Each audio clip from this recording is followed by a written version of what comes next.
भाजपचे प्रदेशाध्यक्ष चंद्रशेखर बावनकुळे हे कामठी विधानसभा मतदारसंघामध्ये प्रचार करताना बघू शकतो की भाजपने ज्या महिलांना टार्गेट वोटर्स म्हणून लक्ष त्यावर केंद्रित केलेलं आहे त्याच जास्त प्रचारामध्ये आपल्याला सक्रिय पाहायला मिळत आहे। आपण त्यांना विचारूया कशा प्रकारे प्रचार आहे, महिला सर्वात आघाडीवर दिसत आहे। वोट फॉर बीजेपी मैं इतना बोल सकती हूँ। और बीजेपी में जैसे मैं जब यहाँ पे जामठा में आई तो मैंने ये सुना था कि बावनकुळे जी ने बोला था मैं हर घर को कवेलू के घर से घर बनाऊंगा, तो उन्होंने घरकुल योजना भी बहुत लोगों को दी है और उनका काम भी बहुत अच्छा है। लाडक्या बहिणी भाजपसोबत उभ्या राहील यावेळेस? तुम्ही सांगा। हो, आमच्या गावचे लाडके नेता म्हणून बावनकुळे साहेब आहेत, तर आम्ही प्रयत्न करू आमच्या गावातील 100% मतदान बावनकुळे साहेबांनाच आहे। बघू शकतो की जामठा या गावामध्ये बावनकुळे यांचा सध्या प्रचार सुरू आहे। भाऊ, अंतिम टप्प्यामध्ये महाराष्ट्राचा प्रचार सुरू आहे, काय चित्र दिसतं तुम्हाला? महाराष्ट्रामध्ये भारतीय जनता पार्टी, शिवसेना, महायुतीचं सरकार येईल, प्रचंड बहुमताने येईल। आमच्या लाडक्या बहिणी आम्हाला मतदान करतील। आमचे 45 लाख शेतकरी ज्यांचं वीज बिल आम्ही माफ केलं आहे आणि त्यांना सांगितलं की पुढचे 5 वर्ष वीज बिल येणार नाही। आमच्या घरगुती वीज बिलामध्ये आम्ही 30% सूट दिली आहे।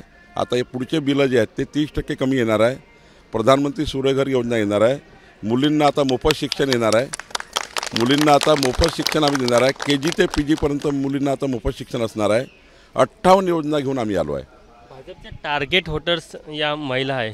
नाही, असं नाही आहे टार्गेट वोटर। त्या महिलांनीच ठरवलं आहे की आमचे सख्खे लाडके भाऊ हे भारतीय जनता पार्टी, शिवसेना, महायुतीचे आहे, सावत्र भाऊ काँग्रेसवाले आहेत। त्यामुळे त्यांनी ठरवलं आहे की आम्हाला मतदान करायचं। शेतकरी भाऊ जे आमचे, शेतकरी भावांना आम्ही वीज बिल मोफत दिले। आता पुढचे 5 वर्ष आम्ही वीज बिल देणार नाही शेतकऱ्यांना, कोणतेही वीज बिल येणार नाही। 6,50,00,000 लोकांना मोफत रेशन आम्ही देणार आहोत। या मुलींना आम्ही मोफत शिकवणार आहोत। आणि त्यामुळं आमच्या मागे, कारण मोदी सरकार आहे, आमच्या मागे डबल इंजिन आहे। मोदी सरकार आणि महाराष्ट्र सरकार म्हणून आम्ही महाराष्ट्राला देशातलं विकसित राज्य करू। काँग्रेस मात्र सिंगल इंजिन आहे, ते डबल इंजिन नाही आहे। विधानसभा मतदारसंघात सरासरी 1 लाख लाभार्थी महिला ज्या लाडक्या बहिणी योजनेच्या आहे, त्यामुळे त्याच निर्णायक राहिल्या निवडणुकीमध्ये? नाही, लाडक्या बहिणी असतील, शेतकरी असतील, शेतमजूर असतील, आम्ही समाजाच्या शेवटच्या गरीब माणसाकरता सामाजिक न्याय, आदिवासी विभागामध्ये आदिवासी न्याय विभागाच्या सर्व योजना या ठिकाणी राबवल्या आहेत। मला विश्वास आहे की जनता ही हृदयातनं मतदान करतं आणि यावेळी जनता मात्र महाराष्ट्र जनता महायुतीला मतदान करेल। आम्ही आता जो मॅनिफेस्टो आणला, जाहीरनामा आणला, तो 58 विषयावर आम्ही काम करणार आहे आणि केंद्र सरकार, राज्य सरकार म्हणून आम्ही लोकांना पूर्ण ताकदीने मजबूत करणार आहोत। देवेंद्र फडणवीस यांची एक मुलाखत पुढे आली आणि त्यामध्ये त्यांनी म्हटलं की मी मुख्यमंत्री पदाच्या शर्यतीमध्ये नाहीच। काय अर्थ काढायचा? नाही, देवेंद्रजींनी काही म्हटलं असेल तरी आमचे केंद्राचे नेते निर्णय करतील आणि आमचे 3ही नेते बसून निर्णय करतील। आज आम्ही मुख्यमंत्री पदाकरता लढत नाही आहे, आम्ही महाराष्ट्राच्या 14 कोटी जनतेच्या विकासाकरता लढतो आहे। आम्हाला 14 कोटी जनतेला झोपून उठल्यापासून झोपतपर्यंत त्यांच्या गरजा पूर्ण करायच्या आहे। आम्हाला 14 कोटी जनतेच्या जीवाचं रक्षण, मालमत्तेचं रक्षण करायचं आहे। याकरता आम्हाला सरकार पाहिजे आहे।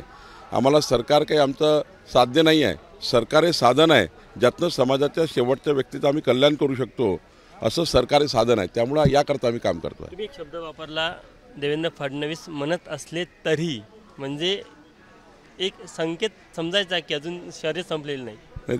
देवेंद्रजी काही म्हटलं तरी त्यांच्या अधिकारात जी बाब नाही आहे, जी बाब देशाचे नेते ठरवतात। आमचे मोदी ठरवतील, अमितभाई ठरवतील, आमचे केंद्रीय पार्लमेंटरी बोर्ड ठरवेल आणि आमच्या राज्याचे 3ही नेते बसतील आणि मुख्यमंत्रीपदाचा निर्णय होईल। फडणवीसांनी परत आज एक अधोरेखित केलं की जेव्हा हे सरकार बनलं होतं तेव्हा अडाणी त्या बैठकीमध्ये नव्हते आणि कुठेच नव्हते। अजित पवार मध्यंतरीत वक्तव्य केलं पण त्यांनी वापस घेतलं होतं। मात्र शरद पवारांनी तसं वक्तव्य केलं होतं। आज त्याचा खुलासा फडणवीसांनी केला। आता मला वाटतं फडणवीसांनी जर खुलासा केला तर ते कधी सत्यच बोलतात, असत्य बोलणं फडणवीसांना कधीच जमत नाही, त्यामुळे ते सत्य बोलले। बघू शकतो की भाजपचे प्रदेशाध्यक्ष चंद्रशेखर बावनकुळे त्यांचा कामठी विधानसभा मतदारसंघामध्ये जामठा या गावामध्ये सध्या प्रचार सुरू आहे। कॅमेरामॅन व्यंकटेश नायडूसह तुषार कोहळे, ABP माझा, नागपूर। ABP माझा, उघडा डोळे बघा नीट।